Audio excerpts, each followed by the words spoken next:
प्रिय मित्रों, आज हमारे देश के एक ऐसे महान व्यक्तित्व का जन्मदिन है जिन्होंने न केवल राष्ट्रीय आजादी की लड़ाई में हिस्सा लिया, अपितु अपनी लेखनी के माध्यम से भारत की संस्कृति, सभ्यता के इतिहास को लिपिबद्ध करने का महान कार्य किया। मेरा अभिप्राय भारत के प्रथम प्रधानमंत्री पंडित जवाहरलाल नेहरू से है। पंडित नेहरू की प्रासंगिकता उनके समय में जितनी थी, मैं समझता हूं कि आज भी लगभग उनके गुजरने के 5 दशक बाद भी उतनी ही है। पंडित जवाहरलाल नेहरू विश्व इतिहास के उन विलक्षण व्यक्तियों में से एक है जिनकी सोच तथा विचार ने अपने समय के सभी घटना चक्रों तथा पहलुओं को जहां एक ओर प्रभावित किया है, वहीं दूसरी ओर अपने विचार प्रकट करने का भी मौका दिया है। पंडित नेहरू की प्रासंगिकता पर यदि विचार करें तो निश्चित रूप से वे आज भी उतने ही प्रासंगिक हैं जितने अपने समय में थे।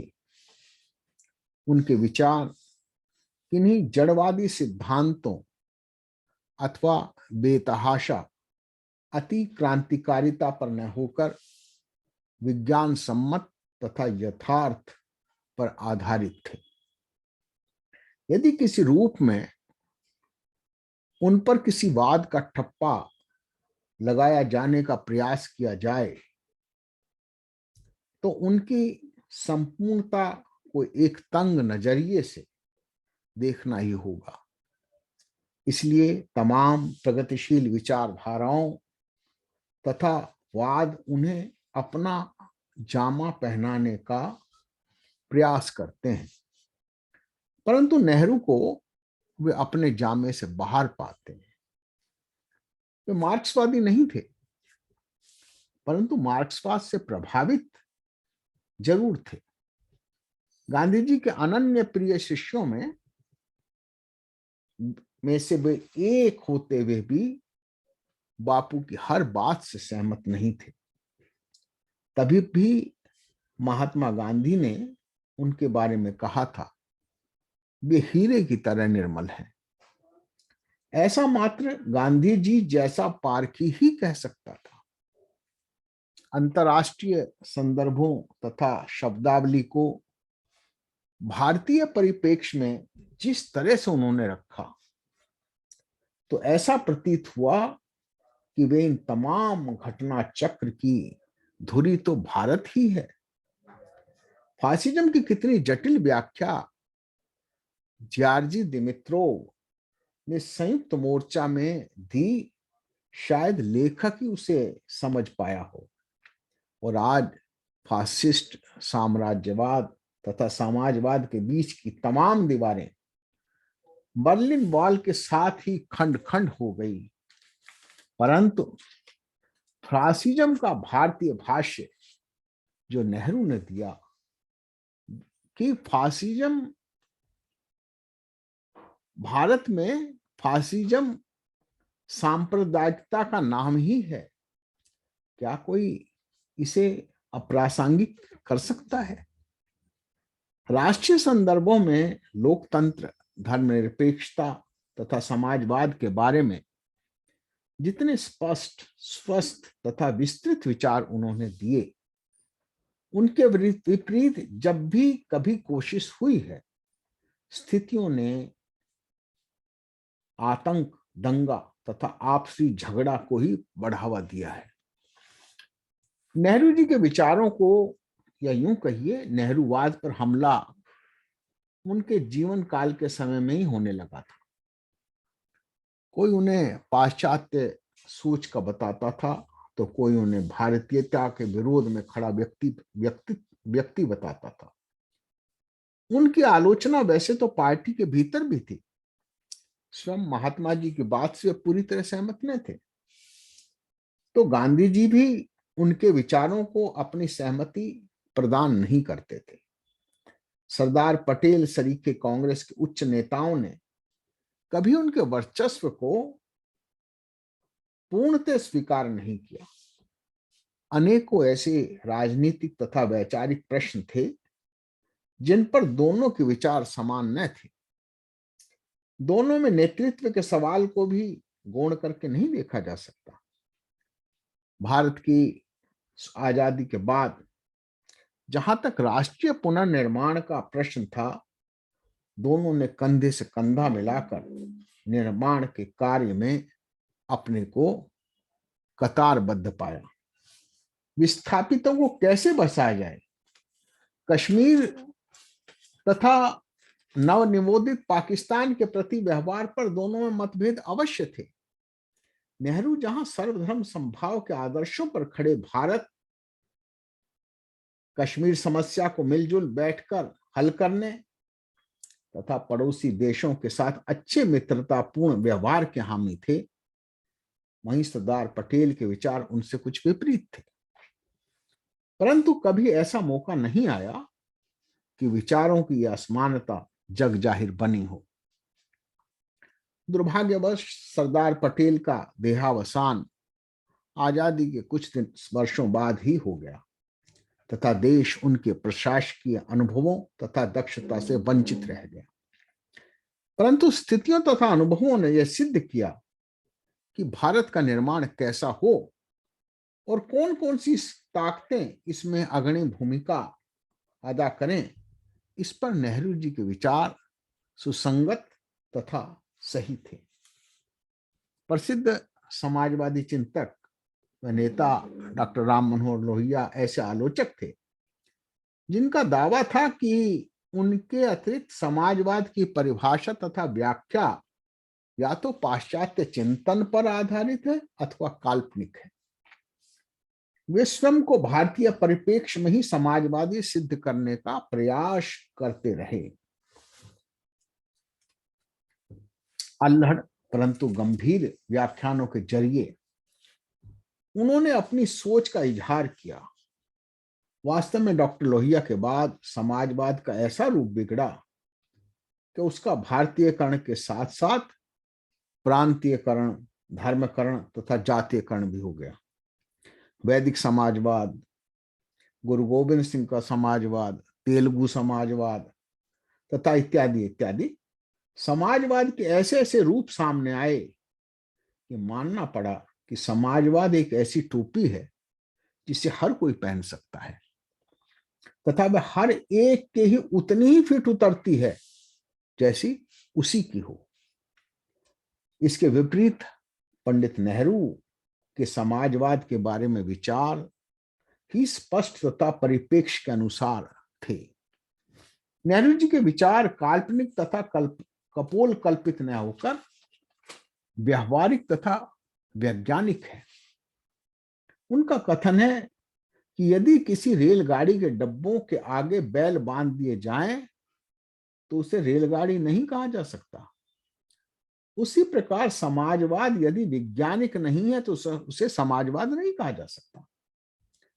उन्होंने किन्हीं जनवादी केंद्रीयता तथा अनुशासन के छद्म नाम पर तानाशाही प्रवृत्ति को प्रोत्साहित करने वाले तत्वों की घोर निंदा की तथा प्रजातांत्रिक समाजवाद का सिद्धांत दिया जिसमें सभी को समान अवसर, आर्थिक स्वावलंबन तथा आर्थिक स्वतंत्रता की बात कही गई थी। जो राष्ट्र यूरो कम्युनिज्म का नारा देते थे, कम्युनिस्ट उन्हें भटकाववादी प्रवृत्ति कहते थे। भारतीय कम्युनिस्ट उसे उटोपियन तथा भारत में नेहरू के विचारों को यूरो कम्युनिज्म के समकक्ष बताते थे। इतिहास ने साबित किया कि कौन सही था तथा कौन गलत। यूरो कम्युनिज्म को मानने वाले इटली, फ्रांस, तथा यूगोस्लाविया की कम्युनिस्ट पार्टियों से सोवियत संघ की पार्टी ने सभी संबंध यह कहकर तोड़ दिए कि वे भटकाव के मार्ग पर अग्रसर हैं।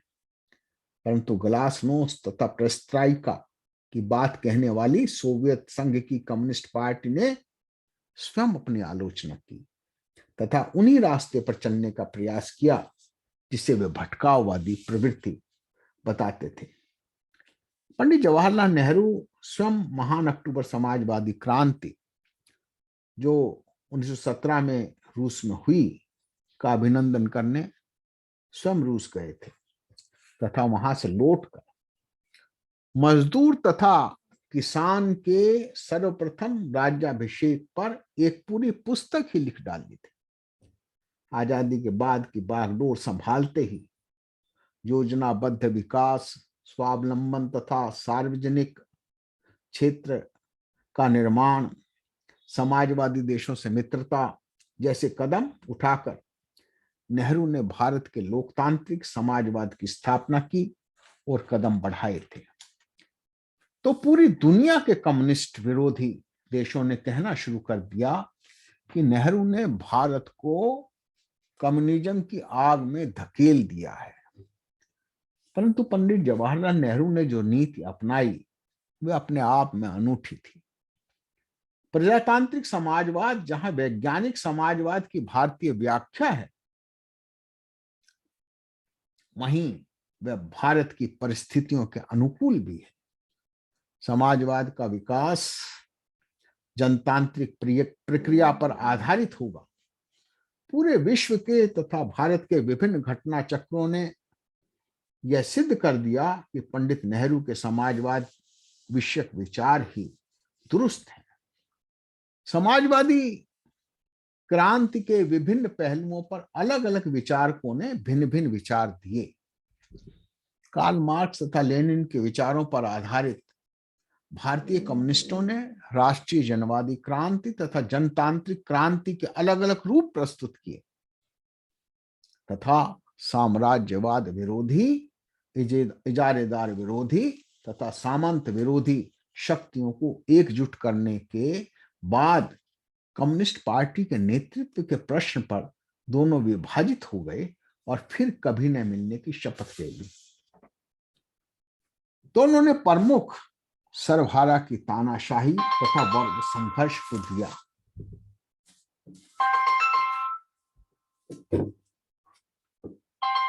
वर्ग संघर्ष को समाप्त कर सर्वहारा की तानाशाही स्थापित होने के बाद सोवियत संघ के सर्वोच्च नेता मिखाइल गोर्बाचोव को कहना पड़ा कि सर्दी में लोगों को भूखे मरने न दिया जाएगा।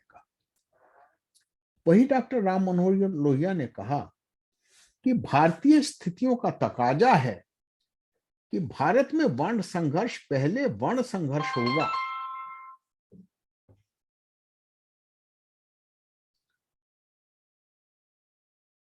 कम्युनिस्ट आंदोलन जब भारत में असफलता की ओर बढ़ने लगा तो भारत के कम्युनिस्टों ने अपने आंदोलन की विफलता के कारण भारत की प्रतिकूल परिस्थितियां माओवाद तथा वर्ण व्यवस्था तथा जातीयवाद बताया। कहना यह है कि लोहिया तथा मार्क्सवादी विचारक वर्ण व्यवस्था पर ही पहुंच गए और संघर्ष चाहे वर्ग के हों अथवा वर्ण का, समस्याओं के हल संघर्ष से खोजने शुरू हुए।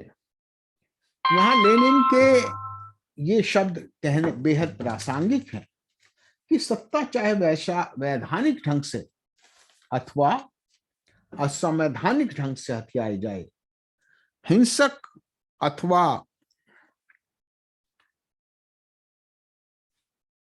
अहिंसक ढंग से हथियाई जाए, सभी जायज हैं।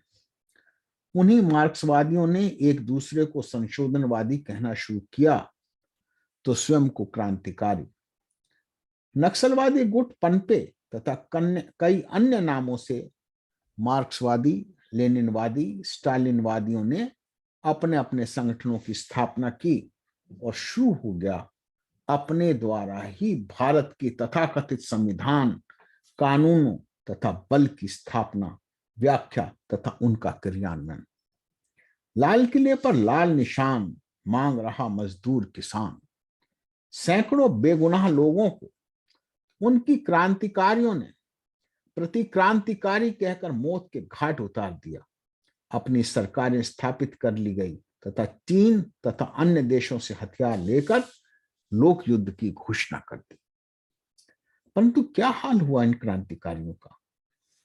पश्चिम बंगाल व त्रिपुरा की मार्क्सवादी सरकार, केरल की वाम संयुक्त मोर्चा सरकार तथा अभी हाल में ही बिहार तथा अन्य सरकार में जो मोर्चे बने हैं, उनके सभी यह उदाहरण है कि इन तथाकथित क्रांतिकारियों ने भी भारत में उन्हीं स्थितियों के अनुसार क्रांति की रूपरेखा को स्वीकार कर लिया था।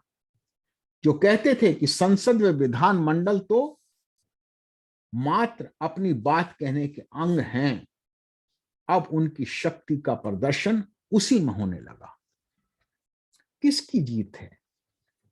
यह अतिवादी क्रांतिकारियों की अथवा शांति में अहिंसक क्रांति के अग्रदूत पंडित नेहरू की? डॉक्टर राम मनोहर लोहिया के स्वप्न वर्ण संघर्ष को नेहरू के विचारों का विकल्प पेश करने का प्रयास किया। अगड़ा तथा पिछड़ा पर सभी समाजवादी, चाहे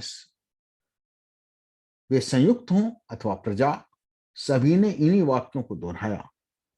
श्री मोरारजी देसाई की सरकार में जनसंघ तथा संगठन कांग्रेसियों की अच्छी खासी संख्या थी, परंतु श्री वीपी सिंह की सरकार में पुराने समाजवादियों का बहुमत था। उन्होंने टूल बनाया विश्वनाथ प्रताप सिंह को तथा नारा लगवाया कि समय आ गया है लोहिया के सपनों के भारत को बनाने का। वर्ण व्यवस्था तथा जातीयवाद को अपना शत्रु मानने वाले कम्युनिस्ट भी इसी मुहिम में शामिल हो गए। मंडल आयोग रिपोर्ट को इस तरह पेश किया गया जैसे समूचे पिछड़े तथा दलित समुदायों को रोटी, कपड़ा और मकान की अपेक्षा इस रिपोर्ट की ज्यादा जरूरत थी, और सरकार ने लोहिया के पिछड़ों को अगड़ों में लाने का यह नायाब ढंग ढूंढ निकाला। परिणति हुई करोड़ों रुपए के जान माल के नुकसान की तथा सैकड़ों युवकों द्वारा आत्मदाह के रूप में। कोई भी आत्मदाह जैसा कायरतापूर्ण कार्यों को समर्थन नहीं कर सकता, परंतु नेहरू के समाजवाद के आदर्श के विकल्प के रूप में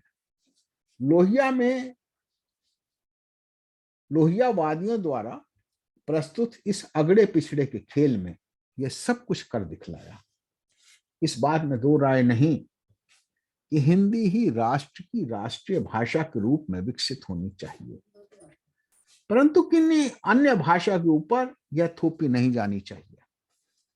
ऐसा माहौल बने कि हिंदी तथा अन्य भारतीय भाषाएं अपना स्थान प्राप्त करने के लिए प्रोत्साहित की जाएं तथा किसी भी विदेशी भाषा का आधिपत्य समाप्त हो। ऐसी पंडित नेहरू की नीति है तथा नेहरूवादियों ने भी यही दृष्टिकोण अपनाया है। विपक्ष में रहकर डॉक्टर लोहिया ने इसकी काफी नुक्ताचीनी की थी तथा इसे देश की दास्ता का परिचायक बताया था। ऐसा कहना था कि यदि उनका राज आया तो हिंदी राष्ट्रभाषा बनेगी। नेहरू जी के प्रति मजाक उड़ाया गया था। दक्षिण राज्यों ने इस बात का फायदा उठाया और वहां की स्थानीय ताकतों ने उनका वजूद तो कुछ नहीं था, परंतु अलगाव की प्रवृत्तियां उनमें घर कर रही थी। ऐसी बातों ने उनमें हिंदी विरोधी भावनाएं पैदा कर दी तथा वहां विगत में हिंसक आंदोलन तथा क्षेत्रीय पार्टियों का प्रबलतम निर्माण तथा शासन ने उन्होंने अलगाव की प्रवृत्ति के और दूसरे दुष्प्रभावों को प्रबल किया। सन 1970 में जनता शासन के दूसरे पहर में लोहियावादी श्री राजनारायण जब सत्ताधारी जनता पार्टी सेकुलर के प्रधान बने तो देश की एकता के लिए उन्होंने लोहियावाद को उपयुक्त न समझकर नेहरू के आदर्श को ही सामने रखा कि कोई भी भाषा किसी भी अन्य भाषा पर जबरदस्ती थोपी नहीं जाएगी। हिंदू हिंदी हिंदुस्तान का नारा देने वाले राष्ट्रीय स्वयंसेवक संघ, भारतीय जनता पार्टी तथा पूर्व जनसंघ ने नेहरू जी के धर्मनिरपेक्ष भारत के सामने विकल्प के रूप में उपरोक्त नारा दिया था। नेहरू जी के सपनों का भारत हिंदू, मुसलमान, सिख तथा ईसाई सभी के लिए है तथा सभी को समान अवसर प्रदान करता है। भारत की आजादी से पूर्व तथा बाद इस देश की अद्भुत स्थिति पर पूरी दुनिया नजर दौड़ाए है। क्या भारत की एकता, अखंडता, सार्वभौमिकता किसी एक धर्म, भाषा तथा जाति के द्वारा सुरक्षित रखी जा सकती है? क्या इस देश की आजादी तथा बाद के निर्माण में किसी एक फिरके का ही नाम लिया जा सकता है? यदि नहीं, तो नेहरू ज्यादा प्रासंगिक हैं। जब भी पंडित नेहरू की नीतियों से सरकार तथा जनता भटकी, तब तब पाया कि सांप्रदायिकता, संकीर्णता तथा और ओछेपन पनपे। पंडित जवाहरलाल नेहरू ने देश में औद्योगिकरण को बढ़ावा देने की नीति अपनाई और वह भी सार्वजनिक क्षेत्र को प्रोत्साहन देकर। वे निजी क्षेत्र के विरोधी नहीं थे, परंतु उनका मानना था कि देश विकास मात्र उद्योगों को बढ़ावा देकर ही किया जा सकता है। इसलिए उन्होंने समाजवादी तथा अन्य देशों से मैत्री संबंध कायम किए तथा उनके सहयोग से भी उद्योगों की स्थापना की। उन्होंने इन भारत के आधुनिक तीर्थ स्थल कहा, भारत के इन तमाम उद्योगों को आधुनिक तीर्थ स्थल कहा। उन्होंने कृषि प्रधान इस देश में कृषि की उन्नत किस्मों को हर संभव बढ़ावा देने के लिए अनुसंधान केंद्र बनवाए और आज यही कारण है कि अनाज, लोहे तथा अन्य चीजों में भारत निर्भर है। उसके विकल्प के रूप में चौधरी चरण सिंह, जिन्होंने नेहरू की नीतियों का हर स्तर पर विरोध किया तथा भारत की आर्थिक नीति नामक पुस्तक भी लिख डाली, उन्होंने लघु उद्योगों, कुटीर उद्योगों को बढ़ावा देने की बात कही। पहली बार वित्त मंत्री के रूप में 1977 में मोरारजी देसाई की सरकार में शामिल हुए और अपने द्वारा पेश किए गए 2 बजटों में कहीं भी उनकी कृषि नीति के दर्शन नहीं हुए। और उसके बाद जब वे प्रधानमंत्री बने तो उन्होंने अपने जीवन का स्वप्न पूरा किया और अपने सभी सिद्धांत भूल गए। कहने का अभिप्राय मात्र इतना है कि पंडित नेहरू की जो नीति थी, जो उद्योग की नीति थी, जो कृषि की नीति थी, जो और सिद्धांतिक प्रश्नों पर नीति थी, वो भारतीय परिप्रेक्ष्य में थी। और जैसे कि लेनिन ने भी इस बात को कहा कि क्रांति को एक्सपोर्ट इंपोर्ट नहीं किया जा सकता, वहां की उनकी परिस्थितियां होंगी। लेनिन की बात को हम नजरअंदाज नहीं कर सकते, पर हम ये भी जानते हैं कि भारत में जिस तरह बड़ा जन आंदोलन महात्मा गांधी ने चलाया और जिसमें प्रमुख सहयोगी के रूप में पंडित जवाहरलाल नेहरू की भूमिका रही और बाद में भारत के प्रधानमंत्री के रूप में उन्होंने जो अपनी योजनाओं के द्वारा कार्य करने का महानतम प्रयास किया, उसकी आज के संदर्भों में भी अत्यंत प्रासंगिकता है। आज 14 नवंबर पंडित जवाहरलाल नेहरू के 133वें जन्म दिवस पर मैं उन्हें अपनी विनम्र श्रद्धांजलि अर्पित करता हुआ कहूंगा कि नेहरू जैसा व्यक्तित्व विरला ही होता है। हम उस परमपिता परमात्मा से प्रार्थना करें कि नेहरू जैसे लोग हमारे देश में समय समय पर होते रहें। नमस्ते, जय हिंद।